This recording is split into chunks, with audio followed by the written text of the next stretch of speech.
नमस्कार दोस्तों, आप सभी का बहुत बहुत स्वागत है हमारे इस YouTube channel Pataliputra university live पर। आज का video BCom part 1 accounts honours के स्टूडेंट के लिए बहुत इंपॉर्टेंट होने जा रहा है, क्योंकि आज मैं बीकॉम पार्ट 1 के subsidiary paper 2 principles of economics के कंप्लीट सिलेबस को बताने वाला हूं इस वीडियो के माध्यम से। तो आइए देखते हैं। आप देख सकते हैं bachelor of commerce part 1 principles of economics subsidiary paper 2 marks 100। इस पेपर को पास करने के लिए आपको 33 मार्क्स की आवश्यकता होगी।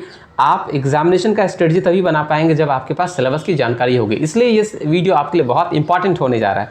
ऊपर लिखा जो इंस्ट्रक्शन इसको आप पढ़ लेंगे स्क्रीनशॉट लेकर, आप स्क्रीनशॉट भी लेते जाएंगे ताकि आपके लिए जो है वो इम्पॉर्टेंट हो, जो ये इंपॉर्टेंट चीज़ आपके मोबाइल में रहे और आप इसको नोट भी कर सकते हैं। तो इसके जो प्रिंसिपल ऑफ इकोनॉमिक्स है, इसके कंप्लीट सिलेबस को 5 यूनिट में बांटा गया है। आइए देखते हैं। जो फर्स्ट यूनिट है इसमें आपको देखिएगा, इसमें आपका हिस्ट्री ऑफ इकोनॉमिक्स स्टडी है, और फिर nature and scope of economics, definition of economics के बारे में पढ़ना है। फिर पढ़ना आपको एडम स्मिथ के बारे में, मार्शल्स एंड रॉबिन्सन्स के कंपैरिजन, मतलब मार्शल का डेफिनेशन और रॉबिन्सन का जो डेफिनेशन है उनके कंपैरिजन को पढ़ना है। पॉजिटिव और normative and nature of economics, micro and macro economics के बारे में पढ़ना है। उसके बाद बताऊँ आपको यूनिट 2, जिसके अंतर्गत आपको पढ़ना है economic system and their basic features, the factors of economic system के बारे में पढ़ना है आपको, और capitalisation, socialism and mixed economy के बारे में पढ़ना है। Merits and demerits of economics के बारे में पढ़ना है। नेक्स्ट आपको बताऊँ आपको कि यूनिट 3 की बात करूँ, ये theory of demand, law of demand, elasticity of demand, consumer surplus के बारे में पढ़ना है आपको, और पढ़ना है आपको इंडिफरेंस कर्व के बारे में, प्रोडक्शन के बारे में पढ़ना है, लॉ ऑफ रिटर्न्स के बारे में पढ़ना है, ठीक है। फिर आपको पढ़ना है प्रोडक्टिव कर्व के बारे में पढ़ना है, आईएसओ प्रोडक्टिव कर्व। फिर आपको पढ़ना है nature of cost, fix cost के बारे में पढ़ना है आपको, वेरिएबल कॉस्ट के बारे में पढ़ना है, total average and marginal cost के बारे में पढ़ना है। ये आपका यूनिट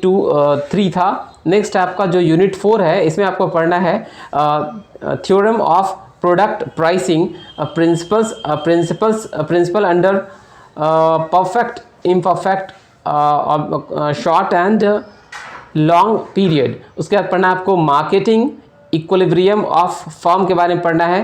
फिर पढ़ना आपको pricing and output under monopoly, cost and revenue under monopoly के बारे में पढ़ना है। और उसके बाद पढ़ना आपको ये आपका है cost and revenue under monopoly and short term के बारे में पढ़ना है, short term and long term analysis पढ़ना है इसके बारे में। फिर यूनिट 5 की बात करें, इसमें पढ़ना आपको price determination, equilibrium under monopoly. फिर आपको पढ़ना है इसमें गांधीयन इकोनॉमी फिलॉसफी। उसके बाद पढ़ना है आपको Gandhian economic philosophy since 1956 to 2018। अच्छा, ये है आपका गांधीयन इकोनॉमिक फिलॉसफी। उसके बाद आपको है पढ़ना है आपको नेशनल इनकम के बारे में पढ़ना है, GNP, NNP, NDP, theory of distribution के बारे में पढ़ना है, rent, wages, interest and profits के बारे में पढ़ना है। तो ये था आपका प्रिंसिपल ऑफ इकोनॉमिक्स, जो कि बीकॉम पार्ट 1 अकाउंट्स ऑनर्स का सब्सिडियरी पेपर 2 है, जिसमें 100 मार्क्स में आपको 33 मार्क्स लाना है पास करने के लिए। स्टूडेंट्स, आज का ये वीडियो आपको कैसा लगा कमेंट बॉक्स में आप ज़रूर बताएंगे, और किस तरह के टॉपिक्स पर आपको वीडियो चाहिए वो भी आप हमें बताएंगे। मैं आप सभी को बताना चाहता हूँ कि इस चैनल पर बीकॉम पार्ट 1, बीकॉम पार्ट 2 और बीकॉम पार्ट 3 की पढ़ाई भी आपको रेगुलर मिलेगी। अतः आप सभी से रिक्वेस्ट है कि हमारे इस चैनल को सब्सक्राइब कीजिए, वीडियो को लाइक कीजिए, बेल आइकन को प्रेस करिए, ताकि आने वाले जितने भी अपकमिंग वीडियोस हैं उनके नोटिफिकेशन आपको मिलती रहे और कोई भी इंपॉर्टेंट वीडियो आपसे नहीं छूटे। स्टूडेंट्स, आज की इस वीडियो में इतना ही। आप सभी का बहुत बहुत धन्यवाद। जय Mata Di, all the best, thank you very much.